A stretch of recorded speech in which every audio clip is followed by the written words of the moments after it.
ClancyPasta presents I Know Why 95% of the Ocean Remains Unexplored. Written by Dylan S.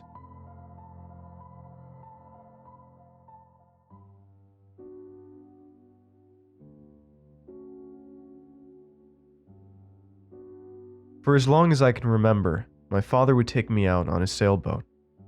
No matter how much my mom would object to the idea, my father always prevailed and had me out on the boat with him practically every evening. It was the most peaceful way to spend my days after school as I grew older. I would sit on the deck, completing my mundane homework as the blood-orange sun set miles off on the westward coast. I will miss those evenings spent with my father, but after what happened, nothing can get me back into the ocean for all the money in the world. What happened went against everything I had been taught in school, and even by my own father, the master of the seas in my eyes. My father had taught me to respect the ocean and all of its inhabitants, so if we ever chose to fish out on his boat, we would only catch enough to eat for the day, and would always respect the governing laws. Needless to say, we were both advocates to end the whaling epidemic that was occurring in the Pacific Ocean. Whales are a crucial aspect to the ocean's ecosystem, and without them many species would go extinct as a result. I remember when my father brought me up close to a pack of blue whales one day during their great migration. He lent me his scuba gear and I felt an extreme rush as I entered the cool blue water. Their elegant calls could be heard thousands of feet away, like a siren in the night. I was mesmerized by the blue whales as they came into my sight. The three calves swam in front of what I assumed to be the mother. The calves passed by me first with speed I did not expect. Then the mother calmly swam below me. It seemed as if she was completely conscious of my presence in the water, and although she could have swam right through, she chose to move out of her way. Hell, people in the streets of Los Angeles aren't even that graceful. People will run into me countless times without even a slight glance up from their cell phones. I resurfaced from the water after witnessing the more graceful mammal and shared my adoration with my dad. Over the next few years, my love for not only the whales, but the ocean in general grew immensely. My dad and I would happily sacrifice our Saturdays for beach cleanup days, and even occasionally attend the nearest anti-whaling protest in the area. Even when school got more time-consuming as I entered into high school, my father and I would still find time to go out every Sunday evening and watch the sunset on his boat. The bonding spent is something I don't regret. However, I do wish we could have gotten involved in a different hobby. It was a typical Sunday evening. The sun had just reached the horizon, and God had painted the 6 o'clock sky with a variety of orange and red pastels. I finished up writing down a few answers to my math assignment in my notebook when my father called me over. His fishing line was tight and his pole was nearly bent in a complete U-shape. "Give me a hand, will you, boy? Grab onto my waist," he said. I eagerly closed my notebook and ran behind his body and placed my hands onto his hips. "You think you can pull this up without throwing out your back?" I said.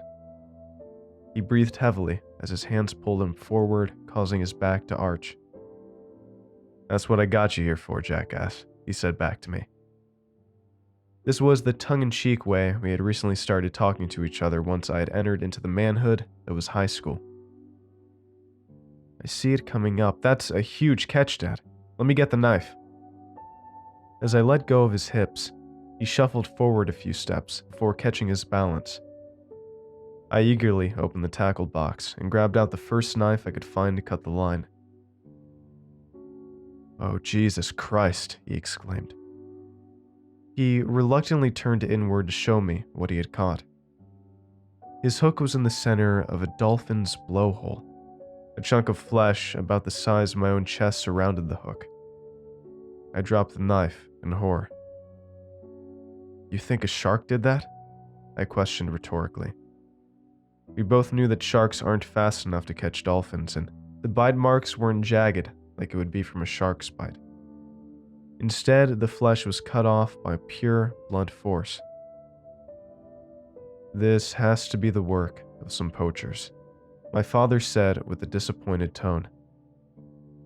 Get my camera. Let's take pictures for evidence, he continued. I walked around the fallen knife and returned to the tackle box. I opened the top and grabbed his waterproof camera. Why would they cut the blowhole off, though? It doesn't make sense, I said, as the camera flashed a picture of the decaying meat. The putrid stench polluted the air as my dad ran his hand through his hair in bewilderment. Maybe I should dive down quick and see if there's anything else? It's getting dark and that water is likely chummed up. That means that sharks will be in the area. He objected to my notion, however, did not stop me from strapping the scuba gear to my back. I assumed he did want me to go look down there, but felt as if he had to be a responsible parent. Well, if it was poachers, it means they most likely kept a majority of the meat and probably left on a loud motorboat. That would scare off any sharks, especially for such little meat. I said to him and walked closer to the edge of the boat, half expecting him to try and stop me. That's a good point. Just make sure to be quick and don't tell your mom about this, he said. I fell back from the side of the boat and went into the cold water.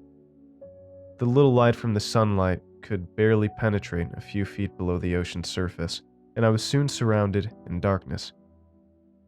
It was eerily quiet as bubbles flowed to the surface from my respirator. I span in a circle to look for anything reminiscent of that dolphin, but could not see anything through the black water. I decided to take a picture to use the flash as a light. The camera went off, lighting up the water for a moment. I was still alone. Then the siren call I heard years ago returned from behind me. I span around and flashed the camera again. This time I saw the side of a gray shark. I began to swim up quickly, attempting to not make too much noise as I heard the whale call out again. The call was significantly louder, indicating to me that the whale was coming up fast. I entered the sparse light as I reached near the surface. I glanced down in horror to see the shark swimming up towards me. I kicked up like a helpless seal, knowing that I would not be able to escape the apex predator, when suddenly an extreme force of water pushed me to the side. I looked back down to see a blue whale carrying the great white off into the depths of the ocean. Blood flowed from the whale's mouth and up to the surface as it descended into darkness. I resurfaced and saw my dad leaning over the boat screaming in a panic. "Son, get the hell out of the water. There's a shark in there," he shouted out. I swam to the side of the boat and grabbed onto the ladder that hung down. He pulled me over the side and hugged me tighter than a bear climbing a tree for honey. "I'm fine, Dad," I chuckled out. Jesus. I saw that shark fin, then blood started coming up to the surface. I got so worried. What the hell happened? He cried out while letting me out of his grasp. Well, that shark you saw was headed right for me, but then it was eaten by a whale, I said, while taking the oxygen tank off my back. Are you sure? Whales don't eat sharks. He stood back, allowing me to take off the remaining gear I had. Then his face turned a ghostly white. Within a matter of seconds, I smelled the putrid odor of fish guts as bits and pieces of shark skin and blood rained down from the sky. I turned in horror to see the whale at the surface excreting parts of chopped up shark from its bloodied blowhole. We gotta get the fuck out of here, my father said. I stood in fear as my dad kicked on the engine to the sailboat so we could get out quickly. Unfortunately, the motor wasn't fast enough. The whale breached from the water and crashed down onto our sailboat, half of its body in the water, and the other half laying on the deck of our small boat. The front end of our now immensely small boat shot into the air as I held onto the mast. I saw my father fall backwards down onto the whale's bloody teeth. My dad laid between the whale's tooth and his lip, his body hanging out as the whale's tongue left its mouth, tasting my dad's flesh. I looked up in a panic and saw the tackle box sliding down towards me. In a moment, I grabbed onto the tackle box and pulled out the small revolver my dad had. I had never fired a gun before, but had seen my dad do it a few times for practice. I thought he was crazy for keeping a gun on board to protect against pirates, but I was glad he did. I pulled the hammer back and aimed it at the whale as it began to curl its tongue around my dad. I saw the oxygen tank had slid down conveniently to rest right by the whale's red pupil eye. I gripped the gun so hard, I thought the handle would turn to dust in my palms.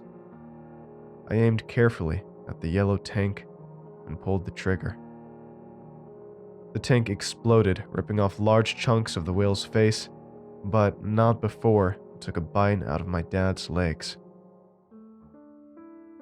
He flew away from the whale's stained red tongue, and the beast retreated back into the ocean, allowing our boat to return back to the surface.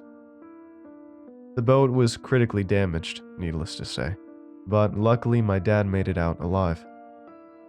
The whale took his legs, and the blast has left his face permanently scarred, but he thanks me every day for my bravery. Over the past few months, I have tried to figure out what this whale was. I've written a marine biologist at my local college who either ignore my emails or think I'm an immature kid in the search of cheap thrills. Regardless if anyone believes me or not, I know what I saw. I also know that over 95% of the ocean has yet to be discovered, which means there must be more creatures like this lurking in the depths, waiting to be found.